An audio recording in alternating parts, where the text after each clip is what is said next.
الحمد لله نحمده ونصلي على رسوله الكريم أما بعد فأعوذ بالله من الشيطان الرجيم بسم الله الرحمن الرحيم لقد من الله على المؤمنين إذ بعث فيهم رسولا صدق الله العظيم وصدق رسوله النبي الكريم ونحن على ذلك لمن الشاهدين والشاكرين والحمد لله رب العالمين.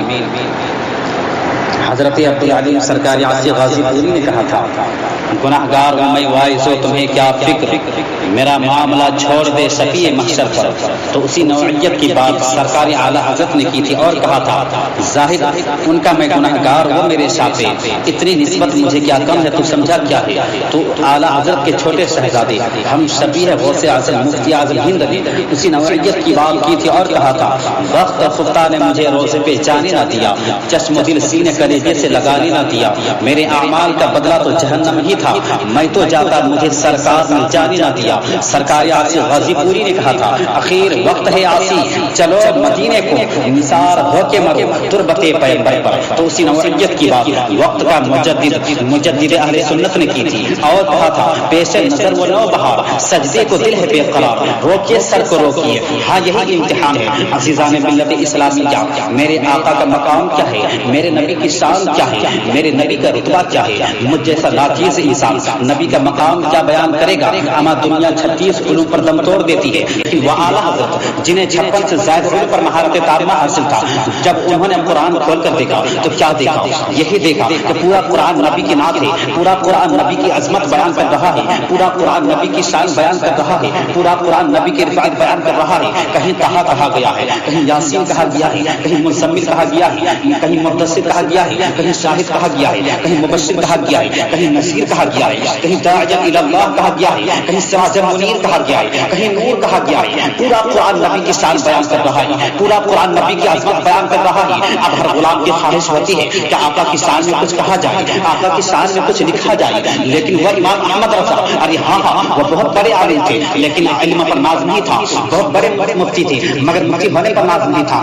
بہت بڑے فلسفی تھے مگر فلسفی ہونے پر ناز نہیں تھا بہت بڑے محدث تھے مگر محدث ہونے پر ناز نہیں تھا بہت بڑے محقق تھے مگر محقق ہونے پر ناز نہیں تھا بہت بڑے مدبر تھے مگر مدبر ہونے پر ناز نہیں تھا. اگر امام احمد رضا کو ناز تھا تو احمد مختار کے غلام بننے پر ناز تھا خلفائے راشدین کے غلام بننے پر ناز تھا صحابہ کرام کے غلام بننے پر ناز تھا غوث و خواجہ کا غلام بننے پر ناز تھا. اور یہ میں نہیں کہتا میرا امام خود ہی کہتا ہے کیسے آقا کا بندہ ہوں رضا بول بالے میری سرکاروں کی. اب ایسے غلام کی خواہش کا عالم کیا ہوگا ضرور انہوں نے عالم تصور میں کہا ہوگا یا رسول اللہ آپ شان میں کچھ کہنا چاہتا ہوں لیکن کہوں تو کیا کہوں سرور کہوں کہ مالک مولا کہوں تجھے باب خلیل کا گل زیبا کہوں تجھے تیرے تو وصف عیب تناہی سے ہیں بری عیرا میرے شاہ میں کیا کیا کہوں تجھے. اب یہ کیا کیا میں بڑی وسعت ہے آدمی حد سے تجاوز نہ کر جائے اس لیے وقت کا امام زمانے کو پیغام دیتے ہیں اور قول فیصل سناتے ہوئے یہ کہا لیکن رضا نے ختم سخن اس میں کر دیا خالق کا بندہ خلق کا آقا کہوں تجھے.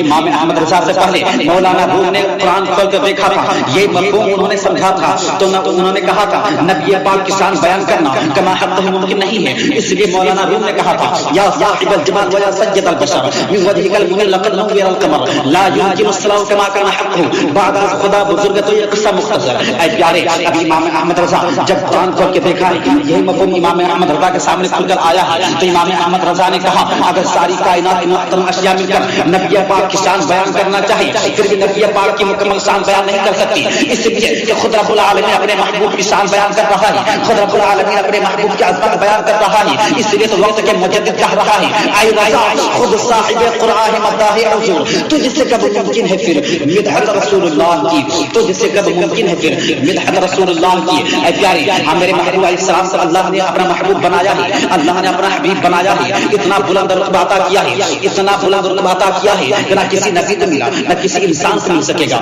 کیونکہ اللہ تبارک و تعالی نے اپنے محبوب علیہ السلام کو وہ خاص رتبہ عطا کیا ہے کہ جناب موسی علیہ نبینا علیہ السلام نے جب عرض کیا تھا ربی ارینی اے اللہ میں تجھے دیکھنا چاہتا ہوں اللہ کریم نے فرمایا ولن ترانی اے موسی تم مجھے ہرگز نہیں دیکھ سکتے یہ نہیں فرمایا کہ مجھے دیکھا نہیں جا سکتا، فرمایا موسیٰ تم نہیں دیکھ سکتی. تو جناب موسیٰ علیہ السلام نے عرض کیا تھا مولا پھر تجھے کون دیکھے گا؟ اللہ کریم نے فرمایا موسیٰ میرا حبیب دیکھے گا. جناب موسیٰ کہتے ہیں مولا انا کلیم کا محمد حبیب کا، ما الفرق بین الحبیب والکلیم؟ اے اللہ میں تیرا کلیم ہوں وہ تیرے حبیب ہیں، اے اللہ میں تیرا کلیم ہوں وہ تیرے حبیب ہیں. میرے ساتھ کلام فرمایا، مجھے کتاب عطا کی، مجھے شریعت عطا کی، مجھے رسالت عطا کی، مجھے دیدار نہیں ملا، انہیں دیدار ملے گا. ما الفرق بین الحبیب والکلیم؟ مولا حبیب و کلیم میں فرق کیا ہے؟ اللہ کریم نے فرمایا موسیٰ تو میرا کلیم ہے، گھر سے چلتا ہے، کوہ طور پر آتا ہے، مجھے آ کے پکارتا ہے، ہم کلام ہونے کا اعزاز حاصل کرتا ہے، طالب دیدار بنتا ہے، میرے دیدار کی طلب لے کر آتا ہے.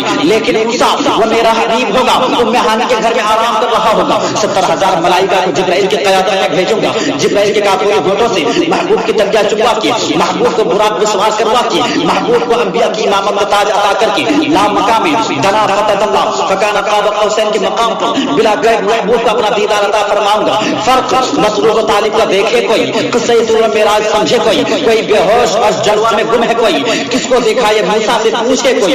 یہ مقام میرے آقا صلی اللہ علیہ وسلم کو اللہ تعالیٰ نے عطا کیا، یہ رتبہ عطا کیا، یہ جمال عطا کیا، یہ کمال عطا کیا. یوں بھی نہیں فرما دیا لقد کان لکم فی رسول اللہ اسوۃ حسنہ. اللہ کریم نے اپنے محبوب علیہ السلام کی زندگی کو بہترین نمونہ جو قرار دیا. جتنے نبی آئے، جتنے رسول آئے، جتنے پیغمبر آئے، ان کی دعوت، ان کا اعلان، ان کی تبلیغ برحق ہے. لیکن آج اگر نجات ہے تو مصطفیٰ جان رحمت صلی اللہ علیہ وسلم کے عطا میں. لیکن آج اگر نجات ہے تو میرے کریم آقا صلی اللہ علیہ وسلم کے فرامین میں ہے، فرامین میں ہے. اگر نجات ہے میرے کریم آقا صلی اللہ علیہ وسلم کے فرامین میں ہے. کیوں؟ جو کمال اللہ تعالیٰ نے حضرت آدم کو دیا، جو کمال جناب نوح کو دیا، جو کمال جناب ابراہیم کو دیا، جو کمال جناب موسیٰ کو دیا، جو کمال جناب یوسف کو دیا، جو کمال جناب ایوب کو دیا، جو کمال جناب اسحاق کو دیا، جو کمال جناب دانیال کو دیا، جو کمال جناب عیسیٰ کو دیا، کم و بیش 1,24,000 انبیاء کرام کو جو کمالات، جو رتبے، جو شانیں، جو عظمتیں، جو رفعتیں، جو معجزات، جو بلندیاں اللہ تعالیٰ نے عطا کی، وہ تمام کمالات، وہ تمام معجزات، وہ تمام خصوصیات، وہ تمام شانیں،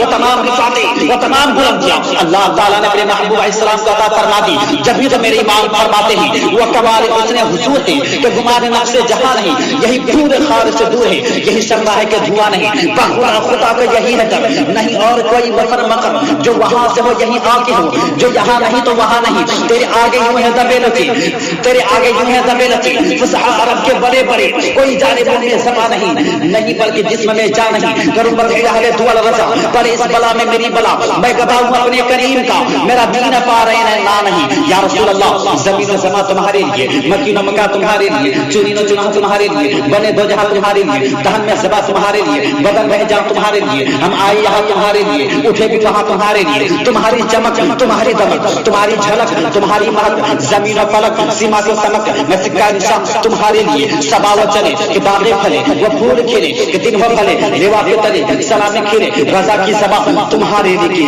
رضا کی زبان تمہارے لیے. عزیزان ملت اسلامیہ، میرے امام نے میرے آقا صلی اللہ علیہ وسلم کی شان میں تعریف کرتے ہیں. جو یہ الفاظ لکھ دیے، جو ہمیں طریقہ دیا، جو یہ نظریہ دیا، جو یہ اس کو محبت کا رنگ دیا ہے، یہ اپنے گھر بیٹھ کے نہیں بن جاتا. میرے امام نے قرآن کو کہا، احادیث مبارکہ کو کہا، میرے آقا صلی اللہ علیہ وسلم کی شان و عظمت کو دیکھا، کبھی ان کے سجدے کی عظمت کو دیکھا، کبھی ان کے سجدے کے محراب کعبہ کا جھکتے ہوئے دیکھا، کبھی میرے آقا صلی اللہ علیہ وسلم کی مبارک انگلیوں سے چشموں کو جاری ہوتے دیکھا، کبھی میرے آقا صلی اللہ علیہ وسلم کے جسم اطہر کو بے سایہ دیکھا، کبھی میرے آقا صلی اللہ علیہ وسلم کے لعاب دہن سے دبتی آنکھوں کے شفایاب ہوتے دیکھا، نابیناؤں کو بینا ہوتے دیکھا، جلے جسم کے شفایاب ہوتے دیکھا، محبوب کے لعاب دہن سے کھاری کھلے میٹھے ہوتے دیکھا، ٹوٹے بازو میں جوڑتے ہوئے دیکھا، کبھی سرکار کے اشارے سے چاند کے 2 ٹکڑے ہوتے دیکھا، کبھی آپ کی مرضی پر ڈوبے سورج کے پلک آتے دیکھا، کبھی آپ کے قدموں میں جانوروں کو سجدہ ریز ہوتے دیکھا، کبھی آپ کے بلانے پر درختوں کو چل کر آتے دیکھا، ابو جہل کی مٹھی میں کنکروں کا کلمہ پڑھتے دیکھا. ان تمام روایتوں پر جب میرے امام کی نظر پڑی، جب میرے امام نے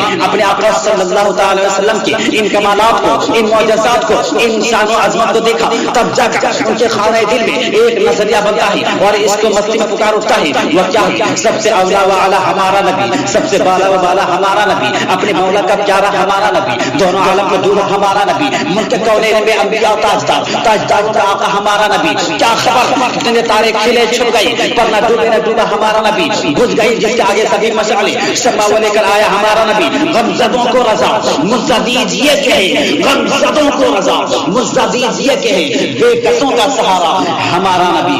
بے کسوں کا سہارا ہمارا نبی میرے پیارے میرے آقا صلی اللہ تعالی وسلم جب چلتے تو گلیاں مہک جاتی. وہ محبوب صلی اللہ تعالی علیہ وسلم جن کو اللہ نے اتنا حسن دیا, اتنا کمال دیا, اتنا جمال دیا. آج میرے پیارے ضرورت اس امر کی ہے کہ ہم اپنے دل میں وہ احساس پیدا کریں کہ ہمیں اللہ نے کتنا بڑا اعزاز عطا کیا ہے. یہ عظمت والا رسول ہمیں عطا فرما دیا, یہ شان والا رسول ہمیں عطا فرما دیا, یہ کمال والا رسول ہمیں عطا فرما دیا. آج ہم اپنی حیثیت پہ غور کریں, یہ ہمارا مقام چھوٹا نہیں ہے, ہمارا رتبہ چھوٹا نہیں ہے. اللہ تعالیٰ نے فرمایا کنتم خیر امۃ اخرجت للناس, اے لوگوں میں ظاہر ہونے والی جتنی امتیں ہیں سب میں تمہیں بہترین بنایا گیا ہے. کیوں کہ ہمارے پاس اللہ کی عظمت والے رسول ہیں, وہ شان والے رسول ہیں. ارے ہاں اگر ان کی عظمت کو سمجھنا ہو, ان کے مقام کو سمجھنا ہو, ان کے رتبے کو سمجھنا ہو, اللہ کے قرآن کے عقیدت سے مطالعہ کرو. اللہ تعالیٰ نے اپنے محبوب علیہ السلام کو مقام کیا عطا کیا ہے, رتبہ کیا عطا کیا ہے, شان کیا عطا کی ہے. اللہ تعالیٰ قرآن مجید میں ارشاد فرماتا ہے ما کان محمد ابا احد من رجالکم ولکن رسول اللہ وخاتم النبیین وکان اللہ بکل شیء علیما. اور کہیں ارشاد فرمایا سورۃ الانبیاء کی آیت نمبر 107 میں وما ارسلناک الا رحمۃ للعالمین. اور کہیں ارشاد فرمایا سورۃ المائدہ کی آیت نمبر 15 میں قد جاءکم من اللہ نور وکتاب مبین. لوگوں ادھر ادھر کے خیالات کو چھوڑو, سنو اللہ کے محبوب کی شان کیا ہے, مقام کیا ہے. دنیا کے غلیظ اور غافل کر دینے والی ناجائز محبتوں سے بچ کر مدینے والے کو اپنی محبتوں کا مرکز بنا لو. کیوں کہ اللہ تعالیٰ سورۃ التوبہ کی آیت نمبر 128 میں ارشاد فرما رہا ہے لقد جاءکم رسول من انفسکم عزیز علیہ ما عنتم حریص علیکم بالمؤمنین رؤوف رحیم.